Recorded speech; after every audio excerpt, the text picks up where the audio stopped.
there, Clovers. My name is Nicole Jennings, and I am a wildlife researcher down in South Florida.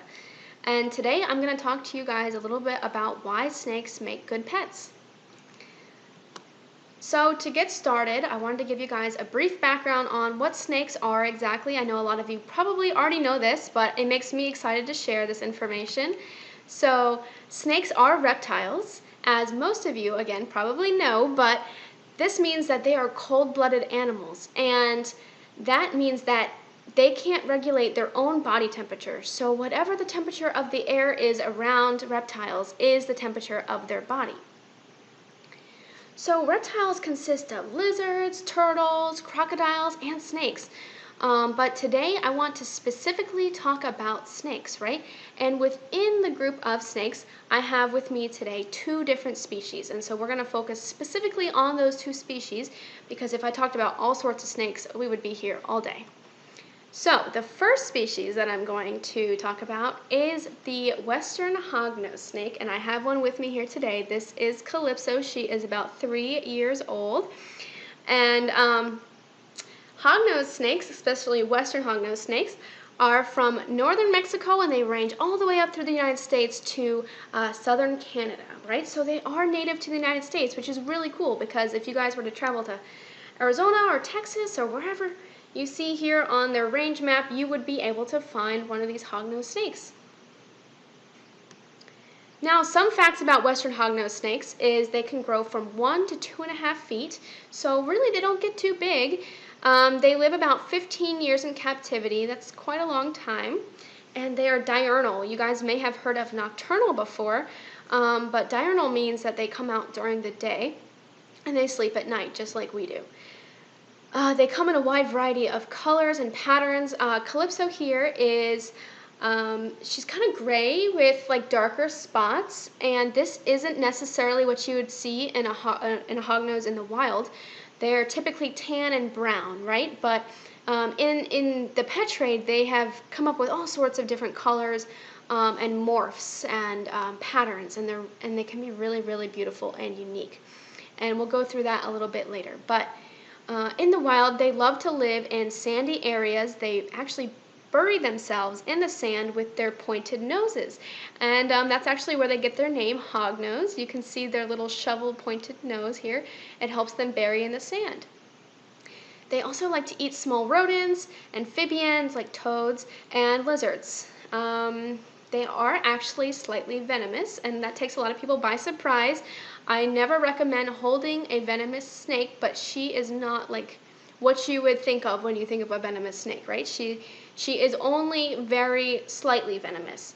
So hognose, if they were to bite you, which is very rare because they're quite docile, it would feel and swell up similar to a bee sting, right? So it's not life-threatening, but it would not feel good either.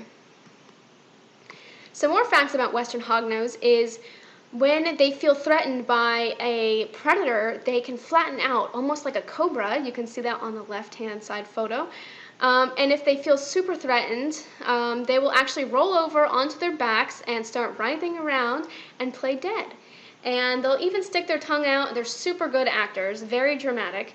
They'll hiss and they'll thrash and they'll pretend that they are dead until the predator disappears or is deterred.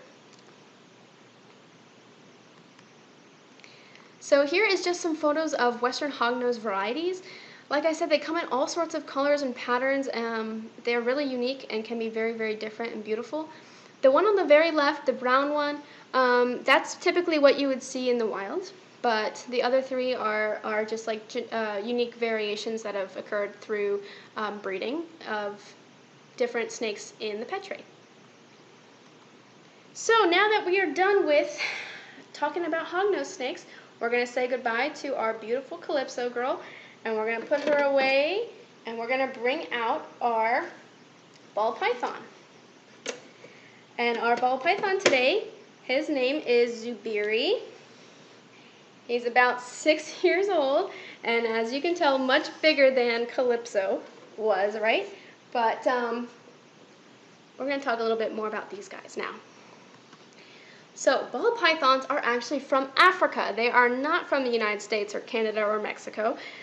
So they are a lot bigger. They can grow from 4 to 5 feet, can live up to 30 years in captivity, which is twice the amount of time that hognose can live. And these guys are crepuscular. Now that's a new word. They are active during dawn and dusk. That's what that means. They can even be nocturnal, which means they're active at night, but they're not diurnal like the hognose are. These guys also come in a wide variety of colors and patterns, and they typically eat small rodents. Now, some more facts about ball pythons is the reason they get their name ball python is because when they feel threatened, they actually ball up into a ball. And so similar to a hognose defense mechanism, which was a lot more dramatic, the ball pythons have a completely different method, and they just ball up.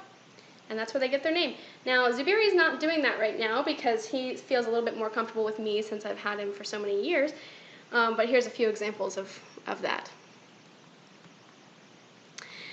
And here are some photos of ball python varieties. As I told you guys, they come in all sorts of colors and patterns. And these are just a few of them, but I wanted to show you how unique they can be from each other. Now this is not what you would see in the wild. Typically you would see something similar to what Zubiri looks like, but a little bit more brown. This is just varieties that you can see in the pet stores.